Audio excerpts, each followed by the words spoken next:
எனக்கு உடம்பு தெரியலம்மா. சோ ஸ்கூல் வேற.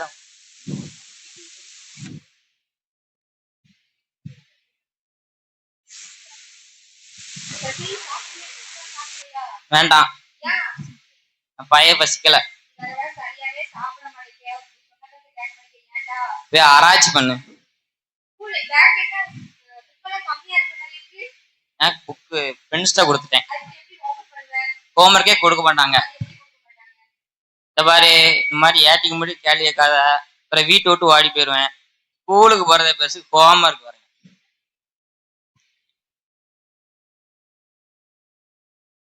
என்ன இவன் வேற முறைச்சிட்டு போறான். என்ன அவன் ஒரு பக்கம் முறைச்சிட்டு போறான், நீ ஒரு மாதிரி இருக்க. என்ன ஆச்சுடி?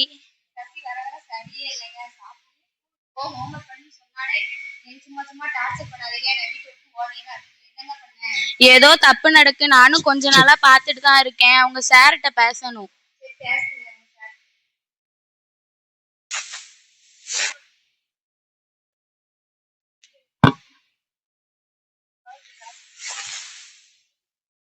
Good morning.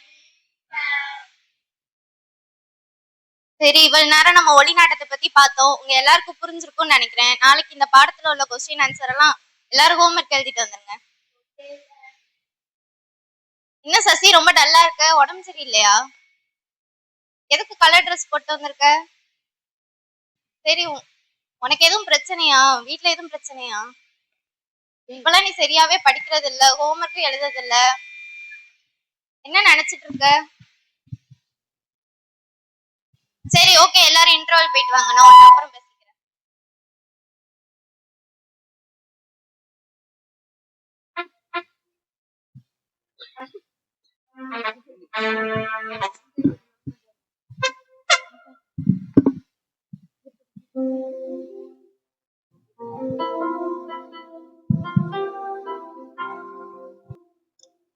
வர வர ஸ்கூல் ரொம்ப போர் அடிக்கி. எப்பந்தான் மூடுவாங்கன்னே தெரியல. கொரோனா வேற வரமாட்டேக்கி. வாசிக்கு வாங்குறோம் வந்துட்டான் பாரு. ஒரே ஒரு கூலி விட்டாங்க. மூஞ்ச உடச்சிட போறேன். எனக்கே ஒண்ணுதான் இருக்கு. அப்பளம் நீயாவது ஒரு கூலி தாடா. ஏய், எனக்கே 2 தாண்டா இருக்கு. போடா. ஒரே ஒரு தாடா. ஏய், எனக்கே 2 தாண்டா இருக்கு. ஒண்ணே ஒன்று தாங்க ப்ளீஸ் மாப்ள. வைக்காம ஒரு வாரமா மண்டை சூடாது மாப்ள.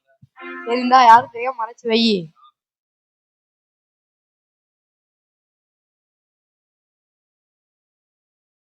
ஹலோ சார், நான் சசியோட அப்பா பேசுறேன். சசியோட அப்பாவா? சொல்லுங்க சார். நல்லா இருக்கீங்களா சார்? நான் நல்லா இருக்கேன் சார். நீங்க சொல்லுங்க சார். சசியோட நடவடிக்கை வர வர சரியில்லை சார். அவனை நீங்க தான் சார் திருத்தி விடணும். என்கிட்ட ஒழுங்கா பேச மாட்டான். அவங்க அம்மா சொல்றதெல்லாம் கேட்க மாட்டான் சார். ஆமாமா, நானும் நோட் பண்ணிட்டு தான் இருக்கேன். சரியில்லை. எங்களுக்கு இருக்கிற ஒரே நம்பிக்கை நீங்க தான் சார். அவனை எப்படியாவது திருத்தி விட்டுருங்க சார். அவனை அடிச்சாலும் நாங்க கேட்க மாட்டோம். சரி விடுங்க சார், நான் பாத்துக்கிறேன். அவன் நல்லா வருவான். சரி, நன்றி சார். சசி, ஒரு நிமிஷம் இங்க வா. சொல்லுங்க சார். ஆமா, என்ன பிரச்சனை உனக்கு? நீங்க அப்பா சொல்றது கேக்குறது இல்லையா? உங்க அம்மா கிட்ட பேசுறது இல்லையா? உனக்கு என்னதான் பிரச்சனை? என்ன திமிரு உனக்கு? என்ன திமிரு உனக்கு? இப்படியே பண்ணிட்டு இருந்தனா பிரச்சனை ஆயிரும் பாத்துக்கோ. யாருக்கு? உனக்கு தான். எனக்கெல்லாம் பிரச்சனை ஆகுது. பிரச்சனை உங்களுக்கு தான். பிரச்சனை எனக்கு, உங்களுக்கு தான் பிரச்சனை.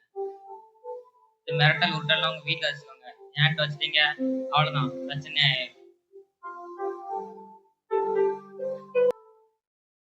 சார் ஒரு நிமிஷம். சொல்லு சார். சசி தப்பு பண்றான் சார். என்ன தப்பு?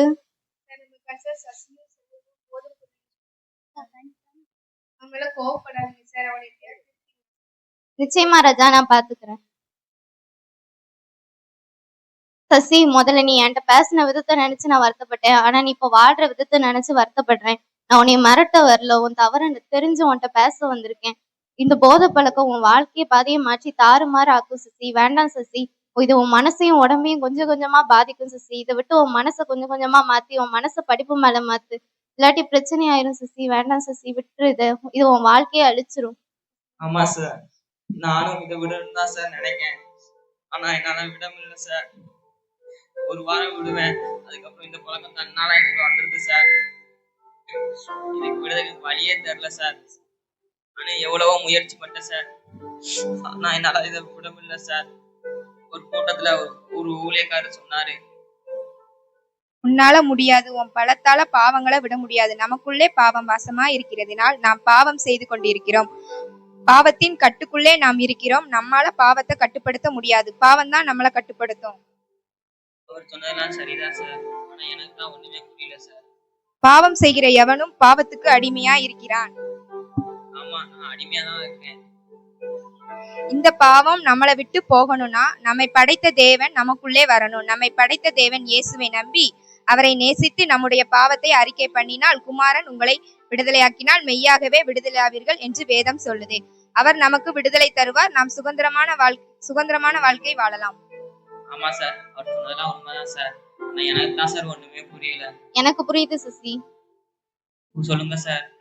இப்போ நீ ஒரு தீராத வியாதி உனக்கு இருக்குன்னு வச்சுக்கோயேன். Okay sir. நீ ஒரு டாக்டர் கிட்ட போய் உன் வியாதியை சொல்லுத, அவர் ஒரு மாத்திரையை எழுதி கொடுத்து இந்த மாத்திரையை சாப்பிட்டா உன் வியாதி குணமாயிருன்னு சொல்லுதாரு, நீ என்ன பண்ணுவ?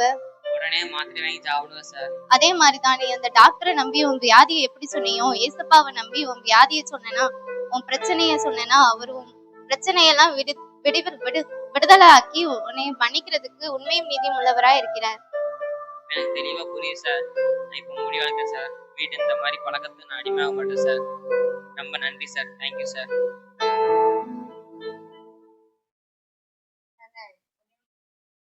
காத்துல அரைஞ்சிருவேன், எங்களுக்கே இல்லைன்னு சொல்லிட்டு இருக்கோம். வாசிக்காரன் மறுபடியும் வந்துட்டா. ஓசிக்கு வாங்க வரல.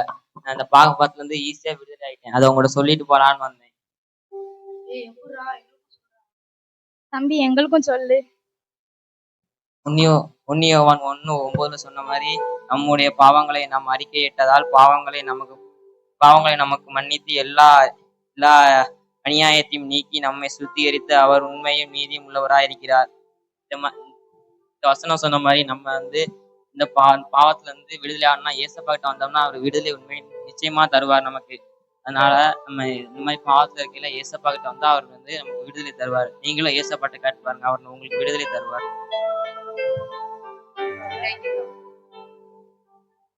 நீங்க இந்த மாதிரி வாலிப பையங்க, சின்ன பையங்க, அந்த மாதிரி எல்லாரும் நீங்க இந்த பாவத்துல இருந்து விடுதலைக்கணும்னா ஏசப்பாட்ட வாங்க. அவங்க உண்மைக்கு உங்களுக்கு விடுதலைப்பாரு, உங்க சுகத்தை கொடுப்பாங்க. இந்த மாதிரி பழக்கத்துக்கு அடிமையா இருந்தீங்கன்னா ஏசுகிட்ட வாங்க, உங்களுக்கு நிச்சயமாக அதுக்கு தீர்வு உண்டு.